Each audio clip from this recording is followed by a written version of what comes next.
اعوذ باللہ من الشیطان اللعین الرجیم بسم اللہ الرحمن الرحیم الحمد لأہلہ والصلاة علی اہلہا لا سیما علی بقیت اللہ الاعظم۔ ماہ شعبان المعظم 15 شعبان آپ تمام اہل ایمان کو پھر مبارکباد پیش کرتا ہوں کہ خدا کے لطف و کرم کے ساتھ کہ پروردگار نے ماہ شعبان کے 15 روزے ہم سب کو نصیب فرما دیے۔ سرکار ختمیہ مرتبت کا مقدس مہینہ اور درود آل محمد کا بہترین مہینہ، امام سجاد علیہ السلام کے بیان کیے گئے درود میں سے ایک جملہ آپ کی خدمت میں فرماتے ہیں، اللہم صلی علی محمد و آل محمد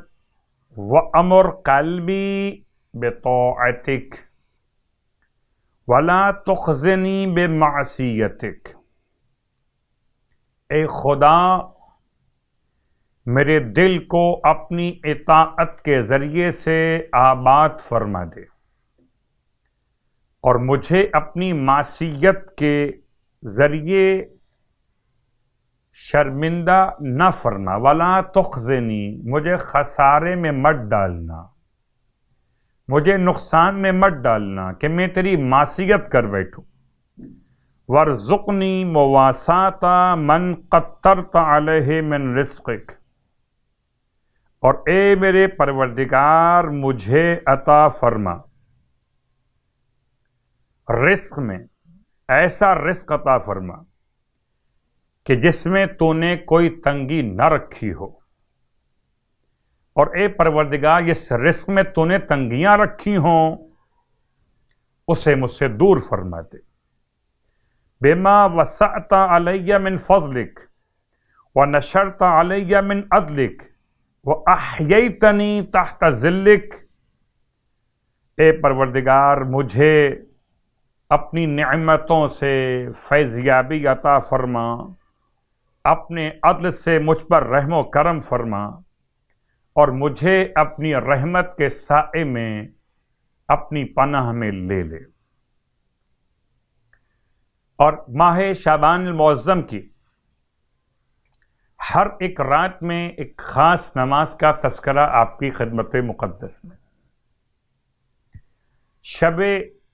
16 ماہ شعبان، سرکار ختمیہ مرتبہ صلی اللہ علیہ وآلہ وسلم ارشاد فرماتے ہیں کہ اگر کوئی 16ویں شب ماہ شعبان کی، 15 کا دن مکمل، 16ویں شب 2 رکعت نماز پڑھے، ہر رکعت میں الحمد ایک مرتبہ الحمد پڑھے، اس کے بعد آیت الکرسی کو 1 مرتبہ پڑھے، حمد کے بعد آیت الکرسی 1 مرتبہ، اور سورہ اخلاص 15 مرتبہ پڑھے، تو خداوند عالم ارشاد فرماتے ہیں کہ اگر کوئی یہ 2 رکعت نماز بجا لائے تو اس کی طرح سے کہ جیسے اس نے تمام تر حق رسالت کو ادا کیا ہو، اور میں اتنا ہی اس کو عطا فرماؤں گا کہ یہاں تک کہ اس کے لیے بہشت میں 1000 محل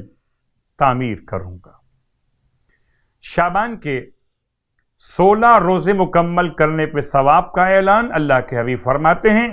خداوند عالم آگ کے 70 دریا اس روزے دار پر بجھا دے گا